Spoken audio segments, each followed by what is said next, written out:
밤사이 전국에 눈이나 비가 내린 가운데 오늘 서해안은 큰 눈이 쏟아지겠습니다. 전국 대부분 지역의 출근길 기온도 크게 떨어져 춥겠는데요. 기상센터 연결해서 자세한 날씨 소식 알아보겠습니다. 금채림 캐스터 전해주시죠. 네, 오늘 출근길 따뜻하게 입으셔야겠습니다. 다시 강추위가 찾아왔습니다. 지금 서울을 포함한 수도권과 강원 내륙에는 한파주의보가 발효 중이고요. 현재 서울의 기온이 영하 6.8도, 철원 영하 8.2도까지 떨어져 있습니다. 특히 찬바람도 강하게 불면서 체감온도는 7도가량 더 낮고요. 낮에도 종일 영하권 추위가 이어지겠습니다.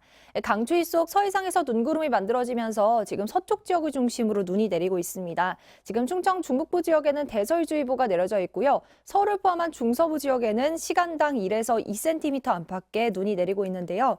내일까지 제주 산지에 30cm 이상, 호남 서해안에 20cm 이상, 충남 서해안에 2에서 7cm 안팎의 많은 눈이 예상되고요. 오전까지 서울을 포함한 수도권과 강원 영서, 충청 내륙에도 1에서 많게는 3cm 안팎의 눈이 더 내리겠습니다. 네, 오늘은 전국이 대체로 흐리겠고 동쪽 지역은 차츰 맑아지겠습니다. 또 서해안과 전남, 남해안, 제주에는 강풍특보가 내려진 가운데 당분간 바람이 매우 강하게 부는 곳이 있겠습니다. 자세한 현재 기온을 더 보시면 서울이 영하 6.8도, 광주 영하 0.4도, 대구 1.7도로 어제보다 5도에서 많게는 10도가량 뚝 떨어졌고요. 낮 기온은 서울이 영하 6도, 청주 영하 5도 선에 머물겠습니다. 내일은 서울의 아침 기온이 영하 14도까지 떨어지면서 이번 한파가 절정에 달하겠습니다. 지금까지 기상센터였습니다. 어제 오전 인천 서구 플라스틱 공장에서 화재가 발생해 14시간 만에 꺼졌습니다. 강원 화천에선 단독주택에 불이 나 노부부로 추정되는 2명이 숨진 채 발견됐습니다. 재은효 기자입니다. 시커먼 연기가 하늘로 솟구치면서 공장 건물들을 뒤덮었습니다. 어제 오전 10시 반쯤 인천 서구 플라스틱 제조 공장에서 불이 났습니다. 소방당국은 한때 소방대응 1단계를 발령했지만 진화 작업에 어려움을 겪으면서 완전히 불을 끄는데 14시간이 걸렸습니다. 이 과정에서 소방대원 2명이 다쳤고 4,400제곱미터 규모의 공장 3개 동이 모두 탔습니다. 소방당국은 건물이 불이 빠르게 번지는 샌드위치 패널 구조인데다 여러 동이 가까이 붙어 있어 진화에 시간이 오래 걸렸다고 설명했습니다. 어제 오후 6시 반쯤 강원도 화천군 하남면의 2층짜리 주택에서 불이 났습니다. 집안에는 부부로 추정되는 80대 남성과 70대 여성이 숨진 채 발견됐습니다. 경찰과 소방당국은 펑 터지는 소리가 난다는 주민신고를 토대로 정확한 화재 원인을 조사하고 있습니다. 비슷한 시각 경남 통영시 광도면의 한 도로에선 50대 남성이 몰던 SUV 차량이 역주행을 하다 마주오던 차량과 부딪히는 사고가 났습니다. SUV 운전자는 인근 병원으로 옮겨졌지만 결국 숨졌습니다. 어제 오후 강원도 정선군의 한 스키장에서는 리프트를 타고 있던 10살 남학생이 10m 아래로 떨어졌습니다. 이 사고로 이 학생이 허리 등을 다쳤는데 생명에는 지장이 없는 상태입니다. MBC 뉴스 재은효입니다. 총선을 70여일 앞두고 대통령실이 한동훈 국민의힘 비대위원장에게 사퇴를 요구한 것으로 전해졌습니다. 한 위원장은 물러날 뜻이 없다고 밝히면서 정면으로 충돌하는 모양새입니다. 김민찬 기자입니다. 이간섭 대통령 비서실장과 한동훈 국민의힘 비대위원장, 그리고 윤재옥 국민의힘 원내대표가 어제 비공개 회동을 가졌습니다.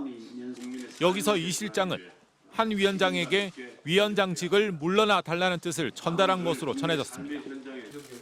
취임한 지 한 달도 채 안 돼 한 위원장이 사실상 사퇴 압박을 받은 건데 김경률 비대위원회 마포홀 출마 선언 등 공천 논란이 표면적 이유로 꼽힙니다. 그러나 김건희 여사의 명품 가방 수수 의혹에 대한 한 위원장의 대응 방식이 사퇴 요구의 실질적 이유로 해석됩니다. 최근 한 위원장은 몰카 공작이라는 대통령실 입장과 달리 국민이 걱정할 만한 부분이 있다. 국민 눈높이에서 생각할 문제라고 지적했습니다. 여기에 김 비대위원은 명품 가방 수수는 심각한 문제라며 프랑스 왕비 마리 앙뚜아네트에 비교하기까지 했습니다. 한 위원장은 사퇴 의사가 없다는 뜻을 대통령실에 전달한 것으로 알려졌습니다. 오후 들어 대통령실과 한 위원장의 갈등이 수면 아래로 가라앉는 듯 했지만 저녁에 한 위원장 사퇴와 관련된 보도들이 잇따라 나왔습니다. 이에 한 위원장은 곧장 국민 보고 나선 길 할 일 하겠다며 공식 입장을 내놨습니다. 사실상 대통령실 사퇴 요구를 부인하지 않으면서 위원장직도 계속하겠다는 의지를 강조한 셈입니다. 대통령실이 당무에 개입했다는 게 사실로 드러날 경우 파장이 커질 수밖에 없는 부분인데 대통령실은 비대위원장 거취 문제는 대통령실이 관여할 일이 아니다며 부인했습니다. 그러면서 한 위원장에 대한 기대와 신뢰를 철회했다는 논란과 관련해서는 공정하고 투명한 시스템 공천에 대한 대통령의 강력한 철학을 표현한 것이라고 밝혔습니다. MBC 뉴스 김민찬입니다. 공천을 앞두고 계파 갈등이 불거지고 있는 민주당에선 이재명 대표가 이해찬 상임고문을 만나 공정한 공천을 강조했습니다.